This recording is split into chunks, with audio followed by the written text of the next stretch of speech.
Olá pessoal, bom dia, boa tarde, boa noite a todos os senhores que são inscritos no nosso canal Anotações de Processo Civil. Se você ainda não é, eu sou o professor Arthur Vieira e depois que eu concluí o meu doutorado em Direito Processual, eu resolvi me dedicar a esses veículos de comunicação para que eu pudesse transmitir aos senhores conhecimento jurídico de qualidade e de forma gratuita. Aqui eu vou pontuar o meu e-mail de contato para que eventuais interessados possam estabelecer um contato mais direto. Inclusive, nós podemos eventualmente considerar a hipótese de publicar um artigo científico em conjunto, tá certo? Bom, gostaria de pontuar também com os senhores o nosso canal no YouTube. Se você ainda não é inscrito, basta clicar no ícone do livro que fica no canto inferior do vídeo para que você se inscreva. Sugiro também que você clique no ícone do sininho para que você possa ativar as notificações dos vídeos que são constantemente disponibilizados por aqui. Gostaria de apresentar também aos senhores a nossa plataforma acadêmica, arturvieiracursos.com.br, arturvieiracursos.com.br, onde os senhores encontrarão cursos online de modo gratuito, inclusive com a emissão de certificado válido em todo o território nacional. Tá certo? Então, após a pausa, nós vamos tratar do vídeo de hoje. Olá, meus amigos. Dando continuidade ao nosso curso de processo civil, no módulo que estamos tratando do procedimento comum da tutela cognitiva, eu quero ver com os senhores, dando continuidade ao que nós estamos vendo, o item da teoria geral da prova.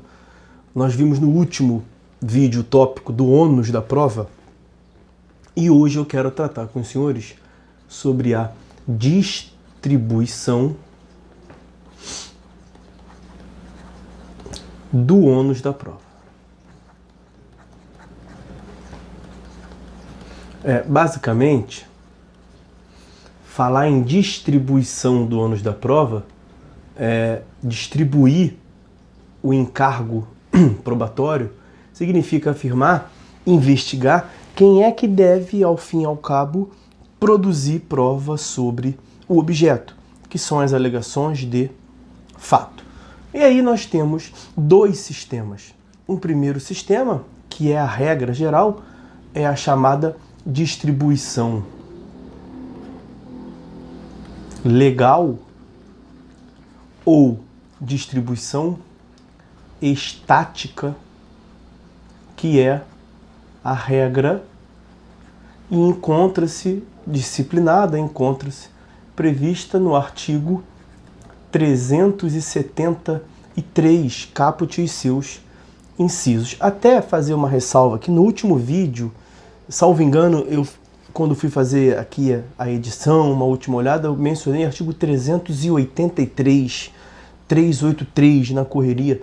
O correto é o artigo 373, como nós vamos ver na próxima tela que eu vou mostrar para vocês, tá? Então, no artigo 373, nos seus incisos 1º e 2º, nós temos esta que é a distribuição legal, já prevista estaticamente na lei, já traz como regra uma distribuição de quem deve provar quais fatos, como nós veremos. E aí, antes de analisarmos esses incisos, aquilo que eu mencionei para vocês.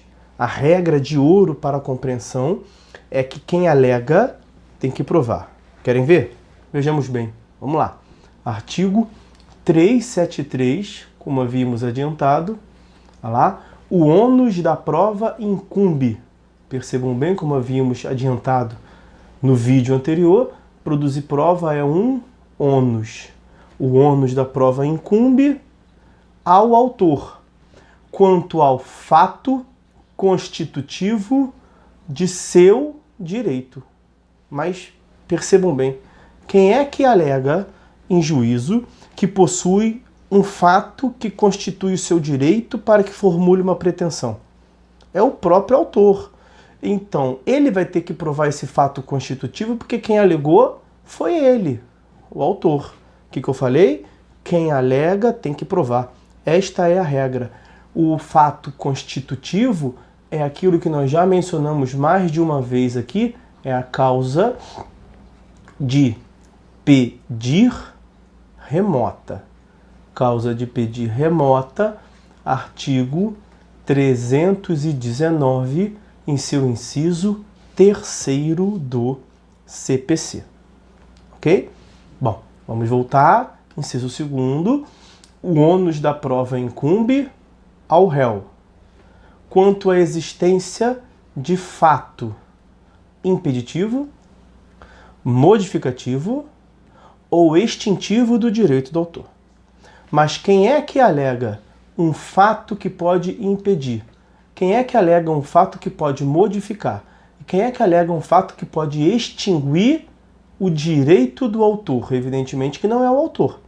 A parte interessada em alegar um fato que pode fulminar, extinguir, modificar ou impedir a produção de efeitos do direito do autor é justamente o réu. Qual é a regra de ouro? Quem alega tem que provar. E aí, quando é que o réu alega estes fatos impeditivos, modificativos ou extintivos do direito do autor? Lembrem-se, é a defesa de mérito indireta. Defesa de mérito indireta. Percebam, portanto, que ele faz isso, o réu, na contestação. Defesa, contestação. Então aqui nós temos a regra. Aqui nós estamos falando da regra, meu amigo. Regra, que é a tal da distribuição legal ou a distribuição estática. Porque já está previsto aqui de modo estático. É assim que vai ser. Esta é a regra. A princípio, em todo e qualquer processo, aquele que alega tem que provar. O autor prova o fato que constitui seu direito. O réu, que trouxe fatos novos, fato desse impeditivo, modificativo ou extintivo, tem que provar a ocorrência desses fatos. Tá certo? Então, quanto a esta regra geral, é isso que nós temos para falar. A questão mais tormentosa está justamente na exceção, que é a chamada redistribuição do ônus da prova. Redistribuição do ônus da prova, ou também chamada a distribuição dinâmica do ônus da prova. A distribuição dinâmica do ônus da prova. Vejam por que redistribuição. Porque já tinha uma distribuição estática. Fato X quem vai provar um tipo de parte, fato Y quem vai provar é outro tipo de parte. E aí a lei está prevendo no artigo 373, parágrafo 1º, que já vamos lá verificar, está prevendo uma redistribuição. Ele está redistribuindo, está excepcionando, portanto, os incisos 1º e 2º. Daí que lá em cima é a regra, que é a exceção. E por que falar em distribuição? São sinônimos, tá? Ou um ou outro. Por que falar em distribuição dinâmica? Porque é a distribuição que inverte a regra. É a distribuição que não fica de modo estático. Quem tem que provar o fato constitutivo é o autor, quem tem que provar o fato impeditivo, modificativo e extintivo é o réu. Mas a partir de um certo momento o juiz diz que vai inverter. Então não é algo que fica parado desde o começo do processo até o final. Chega um momento que pode ter um dinamismo, pode ter uma modificação, uma alteração. Tá certo? Bom, então o 373, parágrafo 1º, consiste na distribuição do ônus probatório a outra parte, invertendo, portanto, a distribuição que havia sido feito estaticamente pela lei.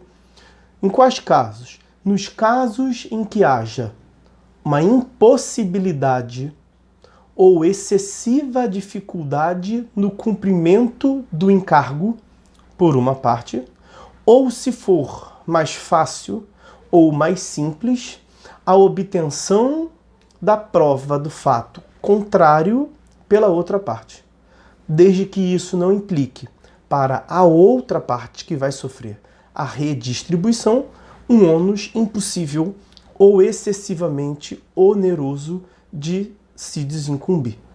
Isso nós veremos que está escrito, isso que eu acabei de lhes falar, nos parágrafos 1º e 2º do CPC.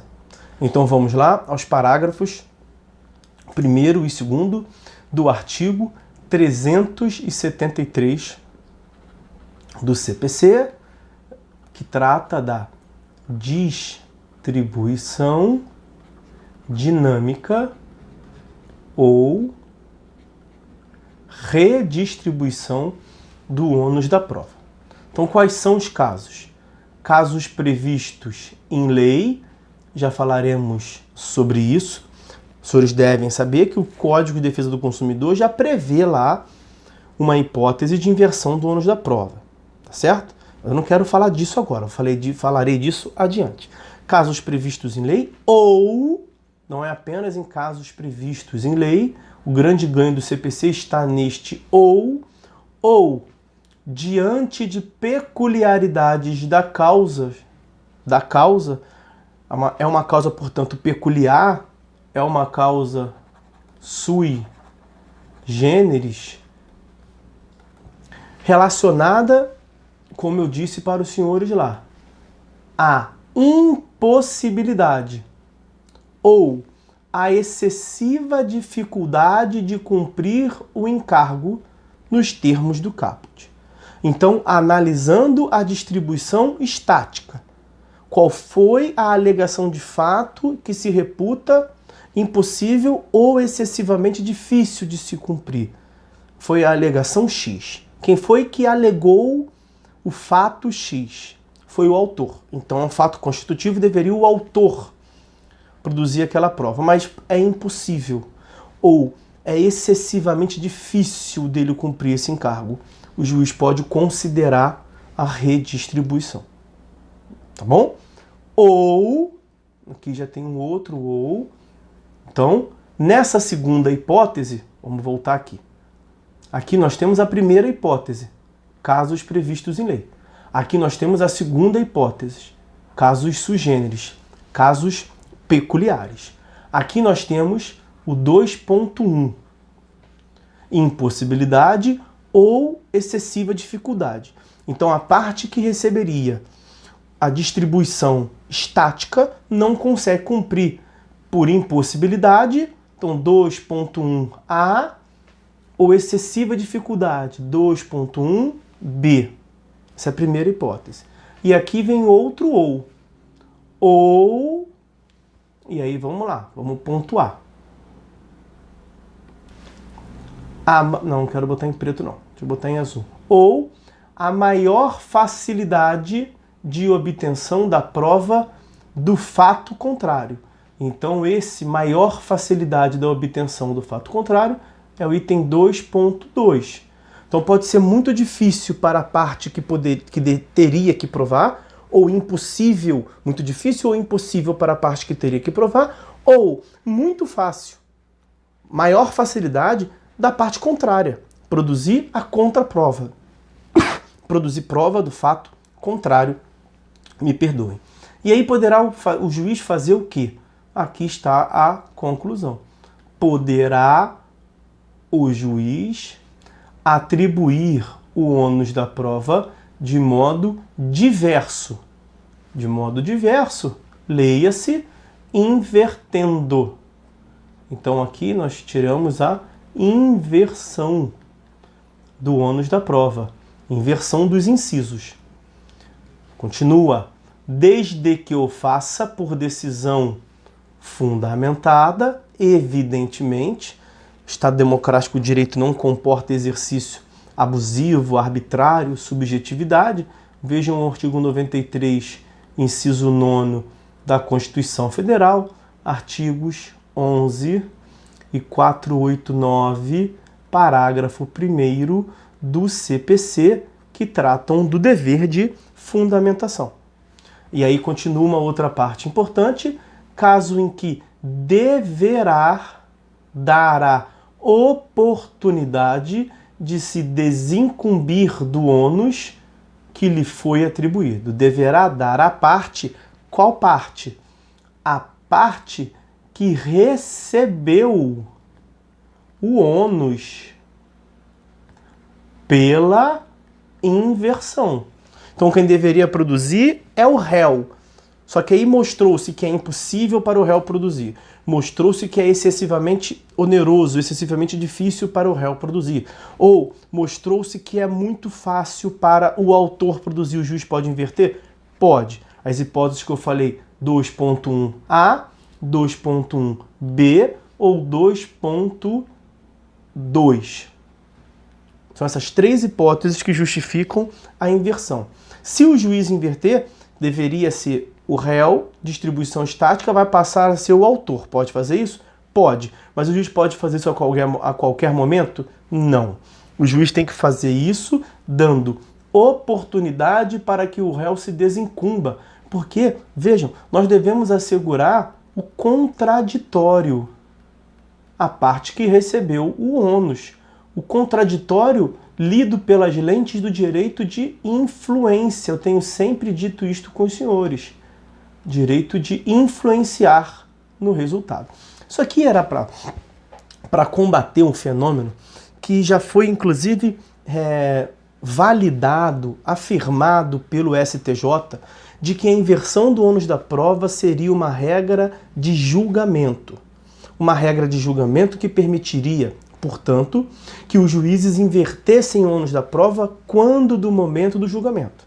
Então, na sentença, teríamos um capítulo que invertia o ônus da prova, e no capítulo de baixo, um parágrafo inverte no parágrafo de baixo. Como não se desincumbiu de produzir prova no sentido contrário, condena a parte. Aí a parte era surpreendida. A parte acabou de saber que o ônus está invertido, aonde? Na sentença. E na própria sentença ela estava condenada. Veja, que contraditório é esse? Que possibilidade de influência era esta? A parte estava achando que ia ganhar, porque pela distribuição estática, quem deveria produzir prova era a outra parte. Mas por que ela perdeu? Porque o juiz inverteu. E o juiz inverteu aonde? O juiz inverteu na sentença. E como ela não se desincumbiu, claro, ela acabou de receber o ato que inverteu, que é a própria decisão final, e aí o juiz julga com base ainda numa presunção. Como não se desincumbiu de produzir prova em sentido contrário, prova para eliminar o seu encargo, condena a parte. Isso não fazia o menor sentido.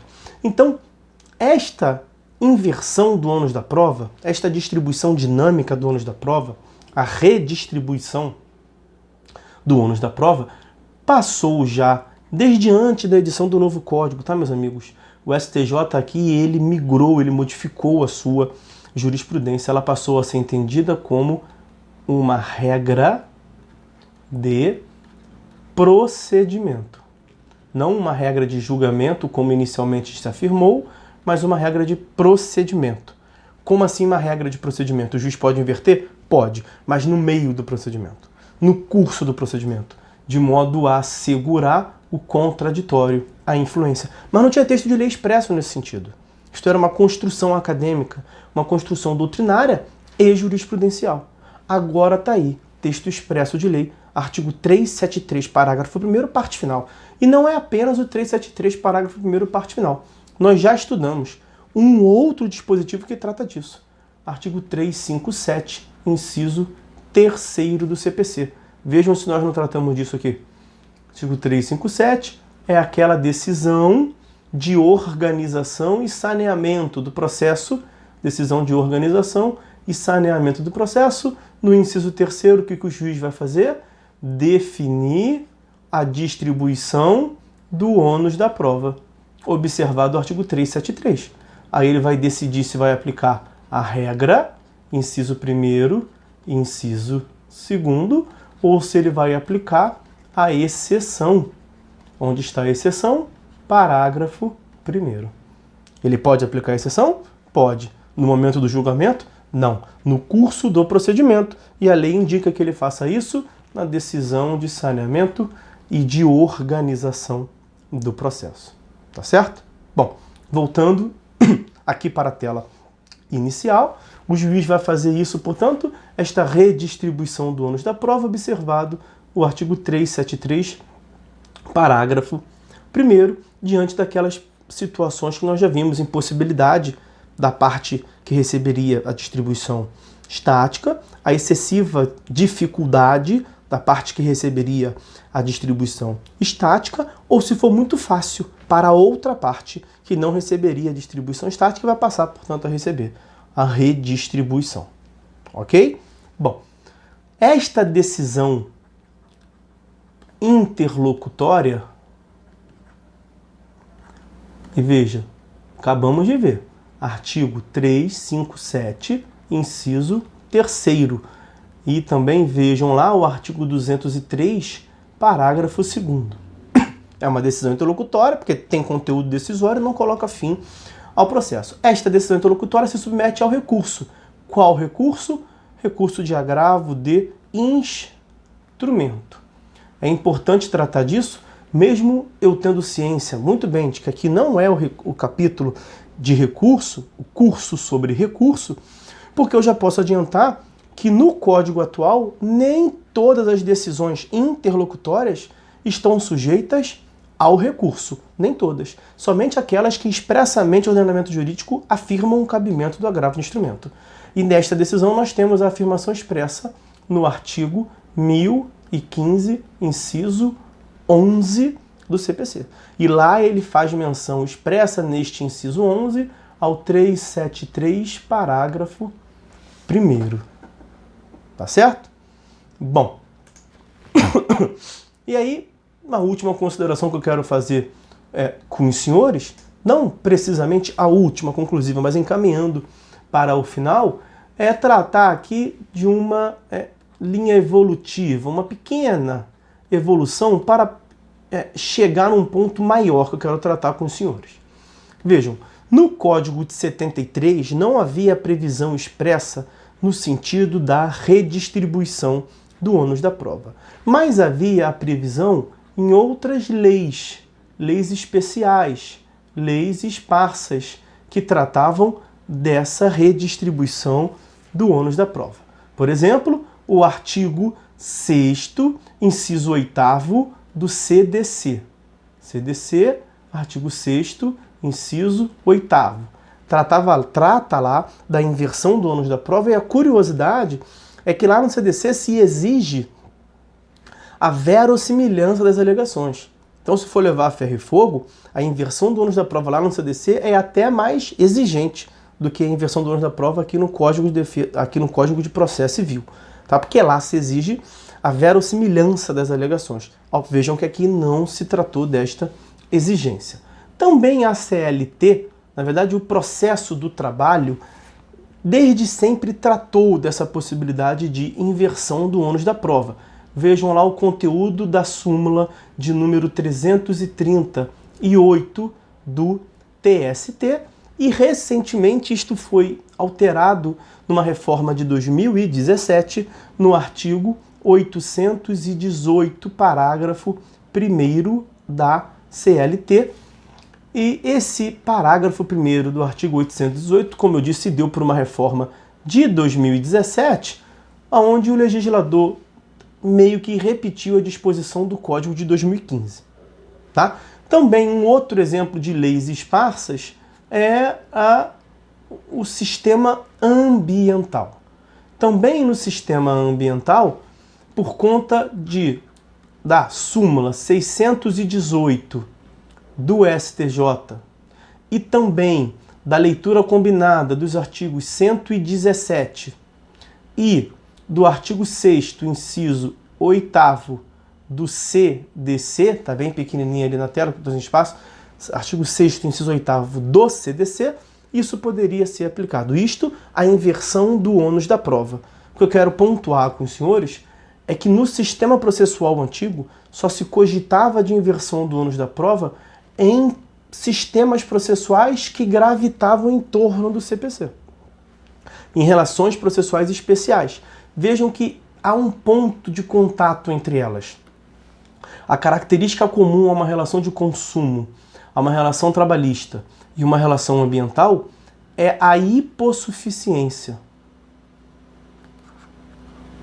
Uma vulnerabilidade que se presume no consumidor, no trabalhador e no meio ambiente, em relação ao agronegócio, por exemplo. E aí o sistema tenta favorecer a esses hipossuficientes, sujeitos processuais ou no plano do direito material que são fragilizados e como uma medida de isonomia substancial, a parte que está fragilizada ela ganha uma inversão, uma posição processual de vantagem para equilibrar as armas, paridade de armas. Mas no Código de 2015, no CPC de 2015, isto foi trazido, a inversão do ônus da prova, foi trazida para o diploma central do ordenamento processual.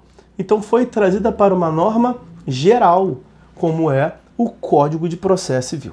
E disto resulta, portanto, que nós passamos, desde 2015 com o novo Código, a admitir a redistribuição do ônus da prova, a distribuição dinâmica do ônus da prova em qualquer processo de natureza civil, não penal, desde que preenchidos os requisitos do parágrafo 1º do artigo 373 do CPC, tá certo? Era isso que eu queria tratar com os senhores. E aí, por fim, uma última consideração que eu quero fazer com os senhores, só para ninguém acusar que eu não falei, está previsto lá no parágrafo 3º do artigo 373, é a redistribuição convencional. As partes podem, portanto, fazer um ajuste no sentido de que a parte X vai produzir a prova Y, mesmo que o 373 caput afirme algo em sentido contrário. Elas podem fazer isso? Podem. O sistema jurídico lhes autoriza. Então aqui, vou destacar para os senhores que tenham atenção nesse canto da tela, redistribuição convencional. 373, parágrafo 3º, combinado com a cláusula geral de negócio processual, que é o artigo 190. Só fazer uma ressalva com os senhores, para que a gente agora sim termine a aula, é que esta redistribuição convencional não pode ter como objeto a prova que se relacione a fatos que venham incidir a direito indisponível.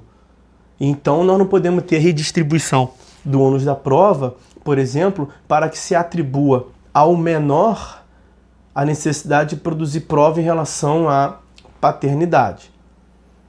Não pode, tá? Aí não vamos extrair os poderes instrutórios do juiz, por exemplo, tá? Então nós não podemos ter inversão do ônus da prova no que se refere a direitos indisponíveis. E também nós não podemos ter inversão do ônus da prova que coloque qualquer das partes em situações absolutamente desvantajosas, prejudiciais. Então, nós podemos ter um controle de validade pelo juiz quanto a esse sentido. Se há uma abusividade, se há uma hipossuficiência muito grande em razão da convenção. Vamos supor, as partes estão em pé de igualdade. E aí vai incidir o 373 parágrafo 1º? Não, porque não é muito fácil, muito difícil para uma delas. Ah, mas elas fizeram um acordo. Veja, mas se o acordo colocar em desigualdade, o juiz pode bloquear. O juiz pode impedir porque pode ser considerado abusivo ou excessivamente prejudicial para uma das partes. E aí também não pode, para ressaltar, incidir sobre direito indisponível, uma questão de ordem pública, tá certo? Bom, com isso a gente encerra esta análise muito importante que é o da redistribuição, na verdade, o da distribuição do ônus da prova, tanto a regra, distribuição estática, quanto a exceção, distribuição dinâmica, tudo previsto no artigo 373. Tá certo, meus amigos? Então é isso. Vamos ficando por aqui. Por hora é só. Fiquem todos com Deus e até a próxima.